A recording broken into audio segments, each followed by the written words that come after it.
ማህደረን ስም ከጠራች በኋላ የሰነዘረቻቸው ዱላዎች ነፍሴ ላይ ነበር ያረፉት። ቢሆንም በአንድ ክፍል እንደተበላለጥን ጓደኝነታችን ቀጠለ። ማህደረ 4ኛ ክፍል እኔ 3ኛ ክፍል ሆነን ማህደረ እናቴ ጠፋች እያለች በየቀኑ ማልቀስ ሆነ ሰሯ። መስፈኗን አቆመች። ያቺ ምላሳም ልጅ የማትናገር የማትጋገር ዝምተኛ ሆነች። እኔ ጋር ብቻ ነበር የምታወራው። በዚህ ዓመት በጭራሽ ያላሰብኩት ነገር ተፈጠረ። በጉብዝናዋ የምትታወቀው ማህደረ ወደቀች። ካርዷ ላይ የታተመውን አልተዘዋወረችም የሚል ማህተም ሳይ ውስጤ በደስታ ዘለለ። ጓደኝነታችን እንደገና አንድ ክፍል አንድ ወንበር በመጋራት ቀጠለ። ያቺን ድል የህፃንነት ተራ ጉዳይ አድርጌ አላያትም። ባስታወስኳት ቁጥር ነፍሴ ይደሰታል። አልተዘዋወረችም የሚል ቃል በወርቃማ ፊደል የተጻፈ የድል ቃል ነው የሚመስለኝ። በትምህርት መጎበዝ የጀመርኩት በማህደረ እርዳታ ከ4ኛ ክፍል በኋላ ነበር። ያው ለተዋ ግን ከቅናት አልፈወሰኝም። እንዲያውም በረዳችን ቁጥር ውስጤ ይበሳጭ ነበር። ሰነፍ ሆና ወደቀች የተባለችው ልጅ በአመቱ ከክፍል 1ኛ ወጣ ወደ 5ኛ ክፍል ተዘዋወረች። 20 ምናምንኛ ወጥቼ ተከተልኳት። ደስታ ይደፈረሰ። ድል 2 ከጋሽ አለምነህ አርግዤ ከወለድኩ በኋላ ከሃይማኖት ሰባኪውም ከሬዲዮና ምናምን ሰባኪውም በላይ የበለጠ መርከስና ትንሽነት ይሰማኝ የነበረው ከማህደረ ጎን ስቆም ነበር። ሲጀማምረኝ ሕክምና መሄድ ፈርቼ ስለዘገየው ኢንፌክሽን ፈጥሮብኝ የሆነ ሽታ ያለው ፈሳሽ ከማህፀኔ እየወጣ ያሳቀቀኝ ነበር። አንድ ቀን ታዲያ ልናጠና ተከታትለን እቤታቸው ሲሄድ ማህደረ በተለመደው የጓደኝነት ስሜት ፊቷን አጨፍግጋ የሆነ ነገር ይሽተኛል፣ አንቺ ደንበራ ምናምን ረግጠሻል እንዴ አለችኝ ወደ ጫማዬ እያየች። ጊዜ ሄደ። ከዓመታት በኋላ አብርሃም ጋር ጉድ ስትል አረገዘች። እየጎተትኩ ወስጄ ባለፍኩበት መንገድ ታልፍ ዘንድ ጋበዝኳት። አስወረደች። እንደ ሰው ስቃዋ ቢያሳዝነኝም ጥልቅ በሆነ የአይኑ ክፍል ግን እኩልነት ሰፈነ። ድል 3 ማህደረ ካገባች በኋላ በሚያስደነግጥ ፍጥነት ሰውነቷ መቀየር ጀመረ። መወፈር ጀመረች። መወፈር የሚለውን ቃል የምጠቀመው ሆን ብዬ ነው። ክብደት ጨመረች ምናምን አልልም። እኔ ቀጨች እንጂ ክብደት ቀነስሽ ማን ብሎኛል? ከከንፈሬ ባያልፍም በውስጤ ወፈረች ተድበለበለች ስል ነው ደስ የሚለኝ። የጀመራት እርጉዝ ሆና ነበር። ከወለደች በኋላ ይቀንሳል ሲባል ጭራሽ ብሶ ከራስ ፀጉሯ እስከ እግር ጥፍሯ ተድበለበለች። ያ ቅርጽ የውበት ድራሹ ጠፋ። በዚያ ፍጥነት ከምድረ ገጽ የጠፋ ውበት አጋጥሞኝ ያውቃል። አንዳንዴ አይምሮ የሚያስባት ማህደረና ሳገኛት የማያት ማህደረ ስለሚለያዩብኝ መልመድ አቅቶኝ ይቸገር ነበር። ባዩአት ቁጥር በአየር የተወጠረ የፕላስቲክ አሻንጉሊት ነበር የምትመስለኝ። እነዚህ አምባገነን ጥቶቿ ባንድ ይወረዱ ደግሞ አተላለቃቸው። እሷ ተሸክመቻቸው እኔ ይከብዱኛል። ከምንም በላይ የገረመኝ ውፍረቷ ፈገግታዋን መበላሸቱ ነበር። ያንን በእናቴ የሚደነቅ የሚጠቀስ ፈገግታዋን። እናቴ ምን ጊዜም በእኔ አሳሳቅ እንደተበሳጨች ነው። ሴት ልጅን ጥሎ እስኪታይ አትስቅም። ማህደረን አታያትም ወይ? የማህደሬ ፈገግታ የእቴጌ ፈገግታ የመሰለ ትላለች። ደግሞ የእቴጌ ፈገግታ ምን ይሆን እያልኩ የሚበሳጭበት። ከድሮ ጀምሮ ስትስቅ ከንፈሯን እንደከደነች ወደ ግራ ጠመም የምታደርገው ነገር ነበራት። በተለይ ነገር አልጥም ሲላት የሚያምር ማሽማጣት የሚመስል ፈገግታ። አሁን ግን እንደዚያ ስታደርግ የቀኝ ጉንጯ ከመፈሩ የተነሳ ወደ ታች ወረድ ስለሚል ፊቷ ላይ የሆነ መዛባት ያለባት ሴት ያስመስላት ነበር። ፈገግታዋ ሞተ። ለሞተ ፈገግታዋ በውስጤ ፈገግ አልኩ። ያ ፈገግታዬ የእቴጌ ፈገግታ ሳይመስል አይቀርም። ፈገግታዋን መግደል የጀመርኩት ከውፍረቱም በፊት ነበር። የሰርጓ ቀን እናቴ አስተናጋጅ ነበረች። ሙሽራው ከመድረሱ በፊት ማህደረ ቬሎዋን ለብሳ ሚዜዎቹ የቀረውን ነገር እያዘገጃጀን ውር ስንል እናቴ ድንገት ወደ ማህደረ ክፍል ብቅ አለችና የኔ እናት እቴጌ መሰልሽ እኮ ቱ ካይን ያውጣሽ አለቻት። ማህደረ ተፍነከነከች። ቃሏ ያበሳጨኛል እቴጌ። ሚዜዎቹ ዞሮ ሲሉ ጠብቄ ማህዬ የኔ ውድ በቃ ገባሽ? ሁልጊዜ እንደዚህ ደስተኛ ሆኜ ያለፈውን እርሺው ደግሞ ከትላንት ወዲያ ከፀጉር ቤት ተፍተሽ ያደረግሽውን ትደግሚያትና እኔ ራሴ አለቅሽም ከምር ብዬ በስሱ እጇን ቆንጠጥ አደረኳት። ያላወቅን እንዳይመስልሽ ብዬ ሳቅ ጨመርኩበት። ፈገግታዋ ድራሹ ጠፋ። ያላወቅን እንዳይመስልሽ ያልኩት ሆን ብዬ ነበር።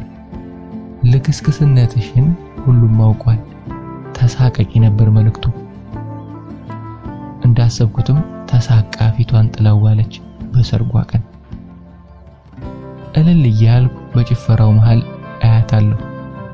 ማን ለማን ልል እንደሚል ማን አባቱ ያውቃል። ማህደረ ለኔ መጥፎ ነበረች? በጭራሽ። ሁለተኛ ዲግሪ ለመማር ገንዘብ ቢያጥረኝ ያኔ እሷ ትምህርቷን ጨርሳ ነበር። ገጠር ለገጠር ተንከራታ ያጠረቀማቻትን ብር አውጥታ ተማሪ ብላይ ሰጠችኝ እህቴ ናት። በደሞዝ ከሷ አሻል ነበር፣ ግን ለሜካፕ ለልብስ ቶማስ ለሚባል ስራ ፈት ጓደኛዬ የማውጣው ወጪ አራግፎኝ ነበር። ተይው ቅርብኝ ስላት እጄን ይዛ ወስዳ ያስመዘገበችኝ ማህደረ ናት። ይህን ሳስብ እንባዬ ይመጣል፣ ግን የማላውቀው በሽታ አለብኝ። ውድቀቷ ያስደስተኛል። እሷ ካልወደቀች እኔ የምነሳ አይመስለኝም። ከኔ መዳን ይልቅ የእርሷ መታመም ነበር ነፍሴን የሚያስደስታት። ውበቷ ስር ተደብቄ ነበር። በውበቷ አምሬ ታይቼበታለሁ። ፀሐይነቷ ነበር ጨረቃ አስመስሎ ያሳየኝ። እንደሆነ ውድ ጌጥ ማህደረን አግኝቼባታለሁ፣ ደምቄባታለሁ። ያንን ውበት የውፍረት ናዳ ሲቀብረው ቀስ በቀስ መራቅ ጀመርኩ። በእያንዳንዷ ቆንጆ ሴት ውብ ጥላ ስር ባለ ድርሻ አካላት ነን ብለው የሚጠለሉት ወንዶች ብቻ አይደሉም። ዓላማው ይለያይ እንጂ እኛም ሴቶች አለንበት። ክፉ ነኝ የምለው በዚህ ብቻ አይደለም። ከማህደረ ጋር ከመራቄ በፊት ናፈቅሽኝ በሚል ሰበብ ሄጄ አብርሃም ጋር ስላየኋት አዚዛ የምትባል ሴት ውበት አንድ ባንድ ነቀርኳት። ያውም ካየኋት ከስንት ጊዜ በኋላ። ምን አይነቱ ልክስክስ ነው እያልኩ አዚዛ ነው ስሟ አልኳት። የሰውነት ቅርጿ ታዩ ይመስለኛል ውጭ ሀገር ቆይታ የመጣች ስልጡን ሴት ናት እያልኩ ማህደረን በእያንዳንዱ ቃል ሰውነቷን በመርፌ የምተከተቃት እስኪመስለኝ ስቃይዋን ፊቷ ላይ አየው ነበር። እነዚያ መርፌዎች ለዓመታት እንደ ጋሻ ፊቷ ቆሜ እኔ ሰውነት ላይ ሲሰኩ የኖሩ ነበሩ። ጓደኛዬ ናት፣ ባካፍላት ምን ችግር አለው ብዬ በውስጤ እስቅና መልሼ ምን አደረገችኝ እላለሁ። ይህም ሁሉ ሆኖ የምትኖርበት የተንጣለለ ግቢና ቪላ ያበሳጨኛል። እናቴ ስለ ማህደረ በተነሳ ቁጥር ባይነሳም ራሷ ድንገት አንስታ ደህና ሰው ላይ ወደቀች ትላለች። እዚያ ግቢ ውስጥ የቆመች ባሏ የገዛላት መኪና ምንም ሳትሰራ ዘና ብላ መኖሯ ጭምር ደሜን ያፈላል። እጇን አጣጥፋ ተቀምጣ እንኳን ለአሸናፊነት መፈጠሯ የሚገባኝ የባሏ ቤተሰቦች እንደ ልዕልት ሲያቀማጥሏት ስመለከት ነው። ተፈጥሮ ፍርደ ገምድል ይሆንብኛል። ጓደኝነቴ ከምን አይነት መንፈስ እንደተሰራ እንጂ ምናልባትም እያንዳንዱ ጓደኝነት ውስጥ ትንሽ ጠላትነት ሳይኖር አይቀርም። ለሷ አዝኜ ሳይሆን በራሴ ውድድር 10 ጊዜ እየወደቁ መላላጥ ሰልችቶኝ መራቁ ይሻለኛል አልኩ።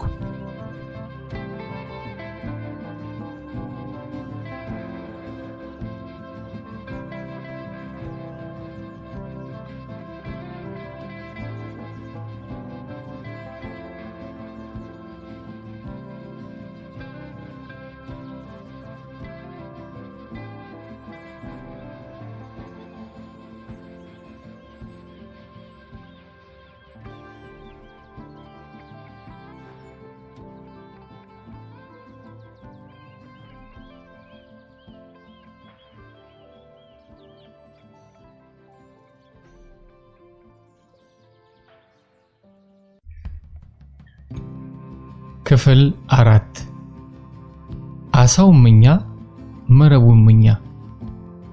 ዮናስ። በዚች ምድር የመኖሬ ምክንያት የምትለው ዋናው ነገር ምንድነው ብባል ቤተሰብ ነው ባይ ነኝ። እንዲያው ላፌ ሳይሆን እግዚአብሔር ነፍሴ ውስጥ ያስቀመጠው የቤተሰብ ፍቅር ላፍታ እንኳን የማይናወጥ እንደ አለት የጸና ተራራ ነው። ሌት ከቀን ሐሳቤ እናቴና ሁለት ታናናሽ እህቶቼ ናቸው። እነዚሁ ነበሩ ቤተሰቦቼ። እርጋታና እምነቷ እንደ ባህር ውሃ ጥልቅ የሆነው እናቴ በደስታ ከልክ በላይ የማትፈነድቅ በሐዘንም ሆነ በችግር የማትልፈሰፈስ ደግ እናት ናት። ማንም ሰው የቱንም ያህል ከባድ ችግር ቢያወራት መደምደሚያዋ አንድና አንድ ነው።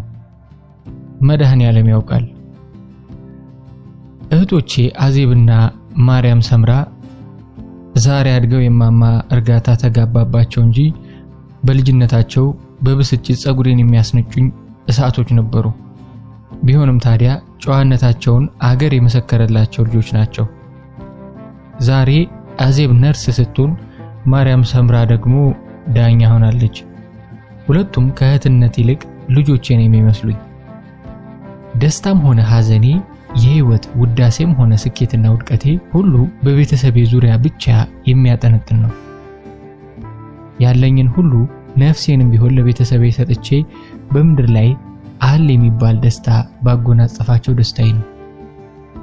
ይሁንና የበዛውን የወጣትነት ዘመኔን በስደት ላይ ተለይቻቸው ኖርኩ ድፍን 14 ዓመታት። ይህን ምርቃትም እርግማንም ልለው ይቸግረኛል። በመሰደዴ ቤተሰቦቼ እንደ አቅሜ የተሻለ ህይወት እንዲኖሩ ለማድረግ ጥሬያለሁ። በዚህም ያሰብኩትን ያህል ባይሆንም የበኩሌን ጠጠር የወረወርኩ ይመስለኛል። በሌላ በኩል ደግሞ ስደት እነዚያን ወርቃማ የወጣትነት ዘመናት አብሬያቸው እንዳሳልፍ አድርጎኛል። ሁሉን ወዶ አይሆንምና እግዚአብሔርን ለሆነው ሁሉ እያመሰገንኩ ቀሪ ዘመኔ ላይ ማተኮርን ብቻ መረጥኩ። ባላተኩርስ ያለፈውን ህይወት ምን ላደርገው እችላለሁ? ይህን የቤተሰብ ፍቅር የወረስኩት ምናልባትም ከአባቴ ይሆናል።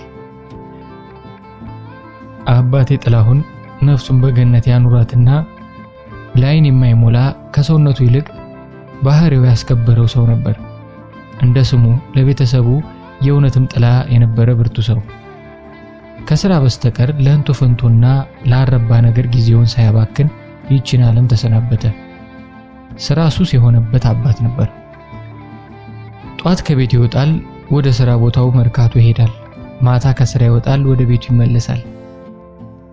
የህይወት ምልልሱ ቢታይ እንደ ሸማኔ ድር ሥራ ቦታውና ቤቱ በተተከሉ ስውር ሚስማሮች ላይ ሲጠመጠም የኖረ ነበር።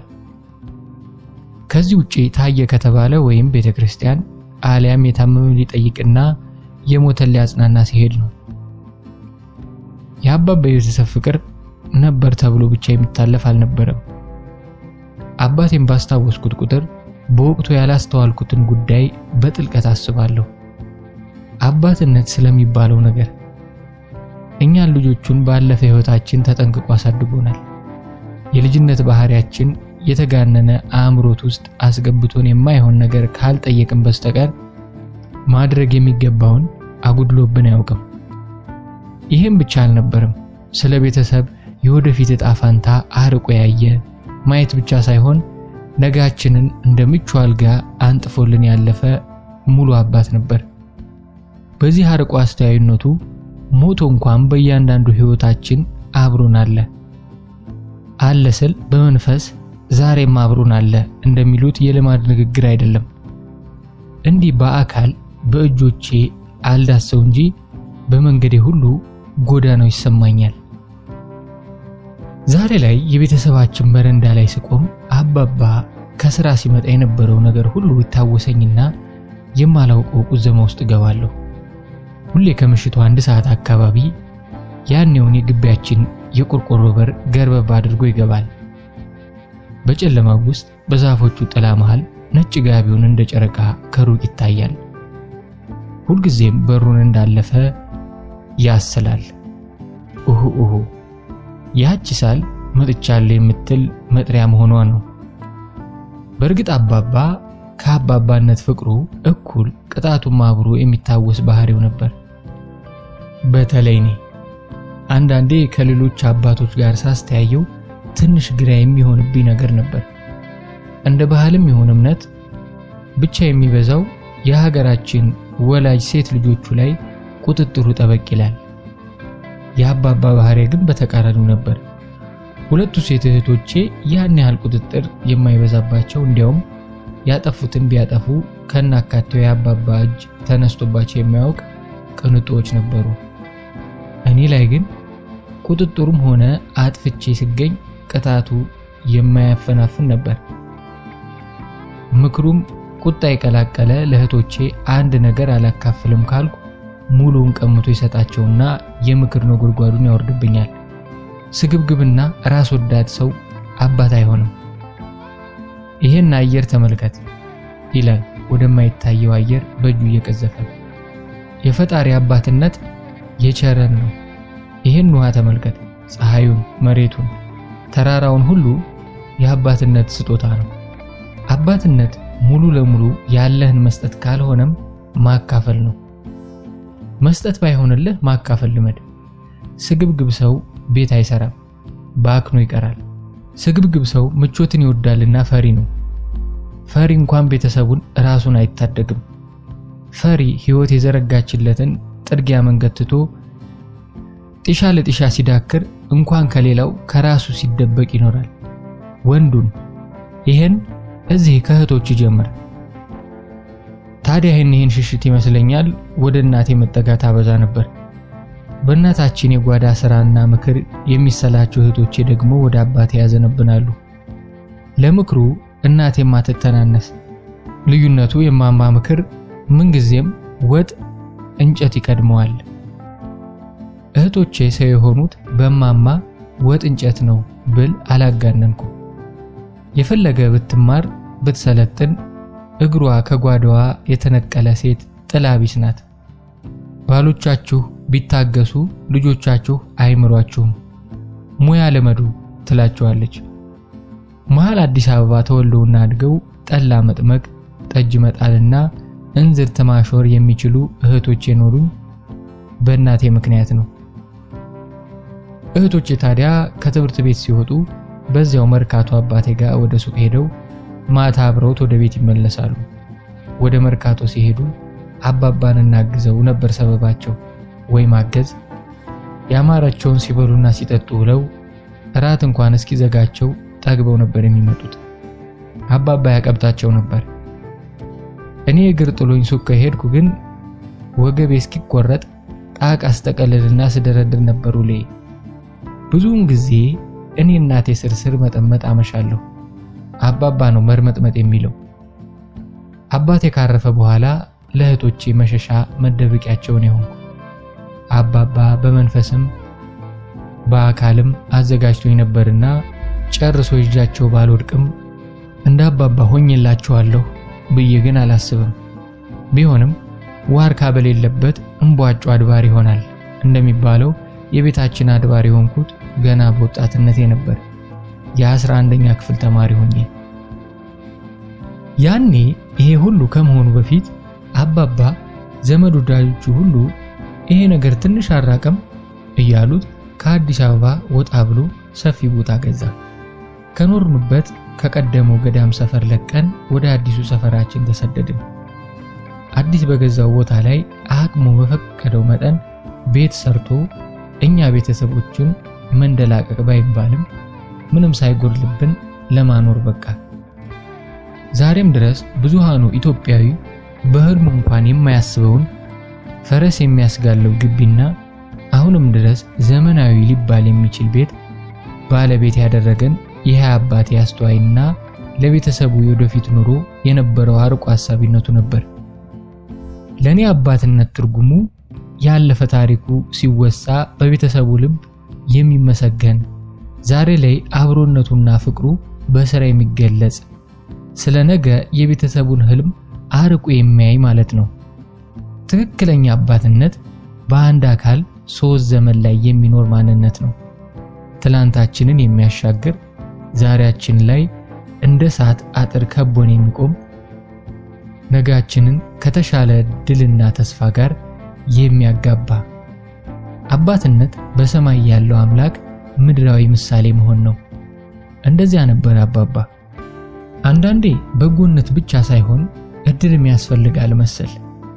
አባባ በእድሜው አመሻሽ ላይ በማረፊያው የያዘው ሀብት እጁ ላይ እንዳረፋ የተበተነበት ምስኪን ሰው ሆኖ ነበር። መርካቶ የነበረውን የጣቃ ልብስ መሸጫ ሱቅ ከነመጋዘኑ በሚያሳዝን ሁኔታ አብረውት የሚሰሩት ያውም ከገጠሩ በልጅነታቸው አምጥቶ ስራ ያለማመዳቸው የራሱ ዘመዶች በተንኮል ወሰዱበት።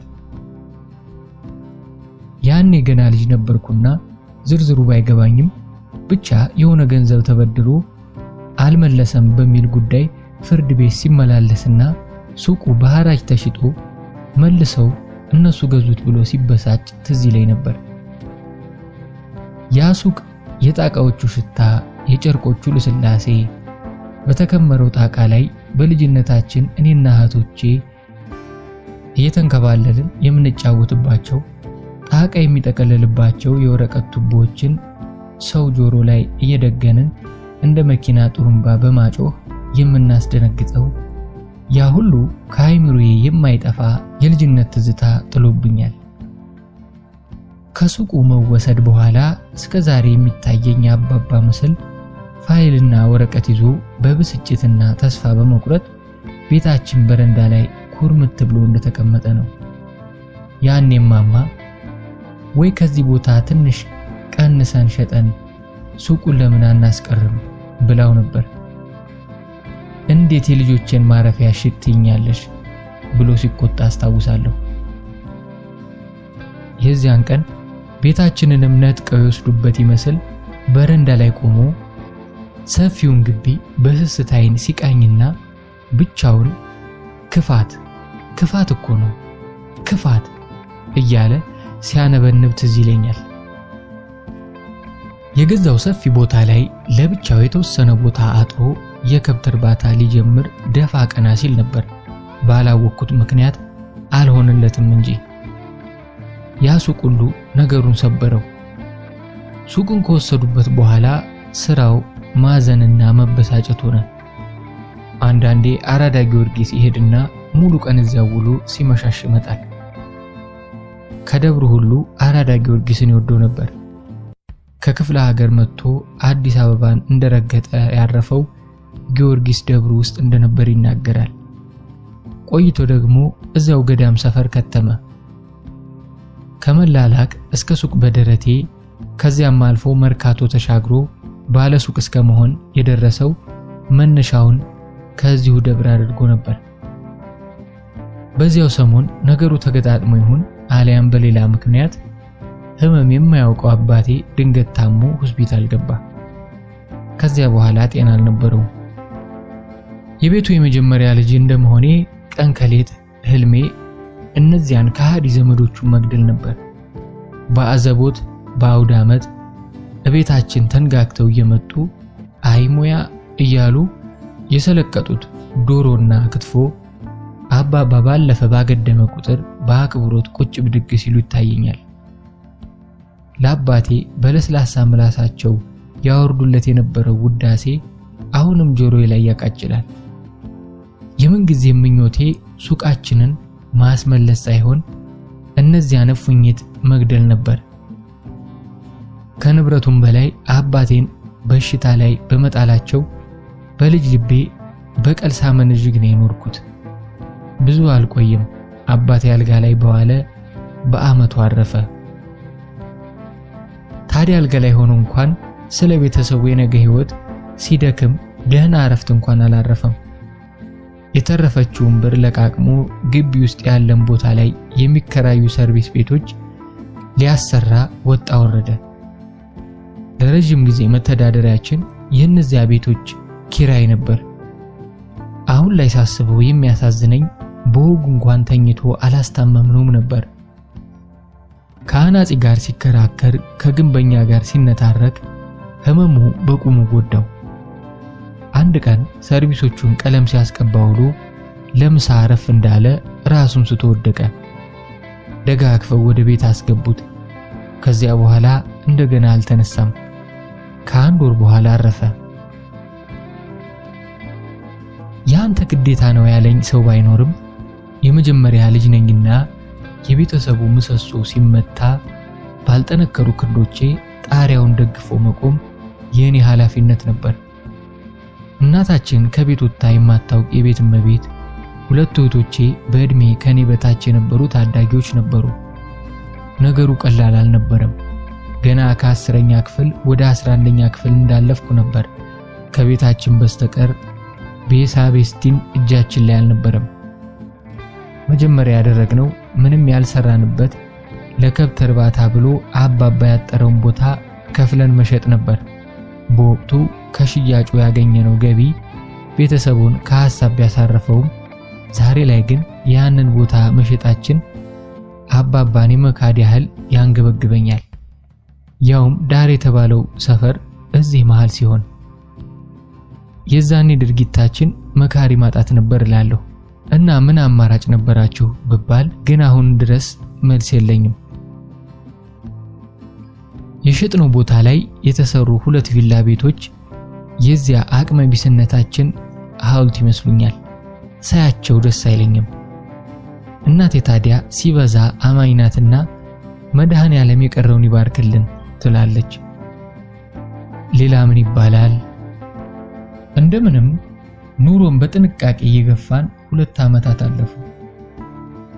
በበሽተኛ ትራስጌ እንደተሰቀለ ግሉኮስ የምትንጠባጠበው የመሬት ገንዘብ ቀስ በቀስ እየጎደለች ነበር።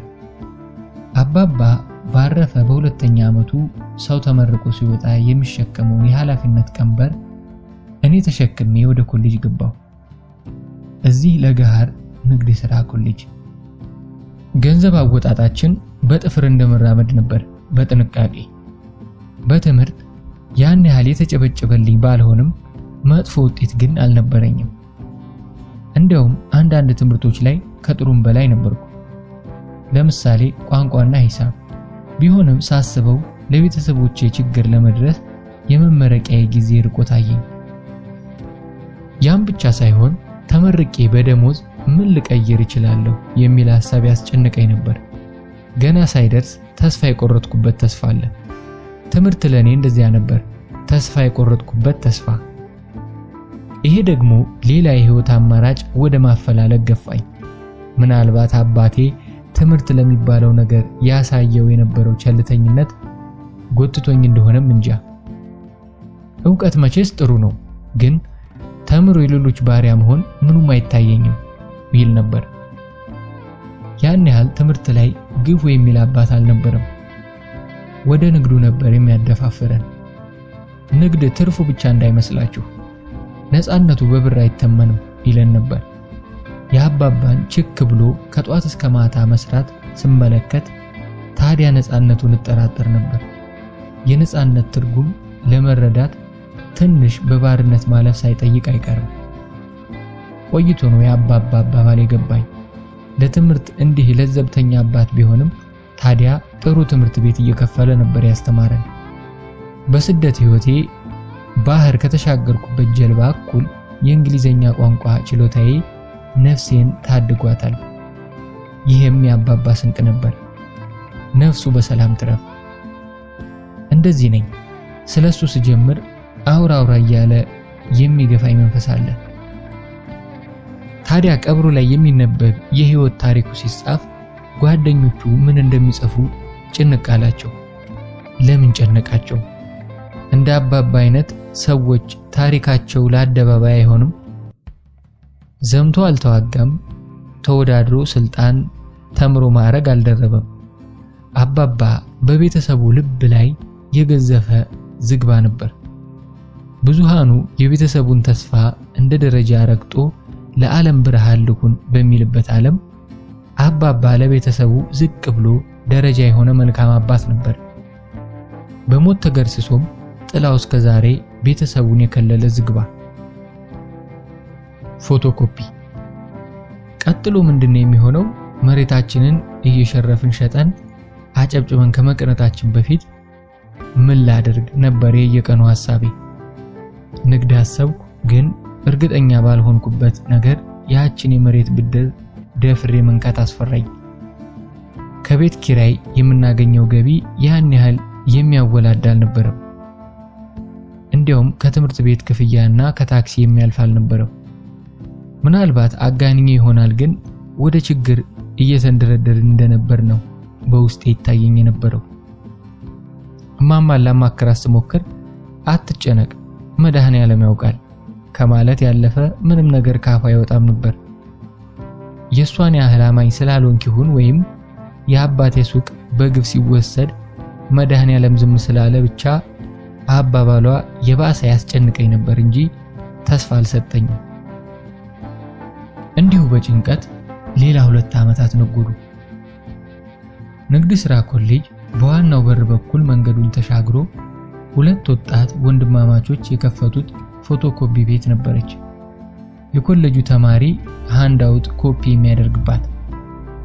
እውነቱን ለመናገር ወጣትና መልከ መልካሞቹ ወንድማማቾች ተጫዋችነታቸው ጋር ተዳምሮ ብዙውን ተማሪ የሚስብ አንዳች ነገር ነበራቸው። ከ2 ዓመታት በላይ ደንበኞች ስለነበር እንግባባለን። እንዲያውም ቅርርባችን የጓደኝነት ቅርጽ ይዞ ነበር። ለመድኃኔዓለም ዝክር ጠርቻቸው በቤታችን ከመጡ በኋላ ደግሞ እማማ የምትጠምቀውን ጠላ ጋር በፍቅር ወድቀው ነበር። እሷም በተጠመቀ ቁጥር ለነዚህ ያለ ልጆች ሰድላቸው ትለኛለች። በ5 ሊትር ጀሪካን ወስድና ክላስ ጨርስ እዚያች ቤት ተቀምጠን ጠላችንን እያንቃረርን የሞቀ የወጣትነት ወሬያችንን እናደራ ነበር። አንዳንድ ተማሪ ሲበዛ የፎቶኮፒ ስራቸውን አግዛቸው ስለነበር ቤተኛ ነበርኩ። የሆነ ቀን የ3ኛ ዓመት ትምህርት እንደጀመርኩ አካባቢ ታናሽየው ድንገት ከዚያች ሱቅ ጠፋ። የት ሄደ አልኩት። ታላቁን ፊቱ ላይ ሐዘን እንደጣለበት የለም ባክህ አለኝ። በሆነ ነገር ተጣልቶ ይሆናል ብዬ ችላልኩ። ታናሽየው ሞገደኛ ነገር ነበር። ይሁንና በተከታታይ ለሳምንት አካባቢ ጠፋ። ይሄ ሲገርመኝ ታላቅየው እንድታግዘኝ ብሎ እዛች ፎቶኮፒ ሱቅ ውስጥ አንዲት ልጅ ቀጠረ። የዚያን ጊዜ ግን ጠበቅ አድርጌ ጠየቅኩት። አሮን የት ሄደ? አሮን ነበር ስሙ። ልክ የተሳሳተ ነገር የጠየቅኩት ይመስል ኮስተር ብሎ ና ቡና እንጠጣ አለና እየተጣደፈ ይዞኝ ወጥቶ ቴሌባር ወሰደኝ። ግራ ቀኝ ተገላምጦ ሰው አለመኖሩን ካረጋገጠ በኋላ ድምጹን ቀነሳ አድርጎ ከሀገር ወጣ አለኝ። ከሀገር ወጣ? አዎ እንግሊዝ አለና እንደገና ዙሪያውን ቃኘት አደረገ። ምን ግራ ቀኝ አገላመጠው ብዬ መጀመሪያ ገርሞኝ ነበር። በኋላ ቀስ በቀስ አካያዱን ሲነግረኝ ነገሩ ህግ ወጥ እንደሆነ ገባኝ። ይሁንና ልክ እንደመገላመጥ የሆነ አዲስ ተስፋ ጫረብኝ። ለካ መሄድም አለ የሚል። ለካስ ዓለም ሰፊ ናት፣ ከኩሪያችን መውጣትም ይቻላል የሚል። እዚህ እጅ በእጅ ከመፋለም ራቅ ብሎ በዶላር ሚሳኤል ድህነትን በጅምላ ማደባየት ይቻላል የሚል ተስፋ። ከዚያን ቀን ጀምሮ ከአጀማመሩ እስከ መዳረሻው ወሬያችን ይኸው ስደት ሆነ።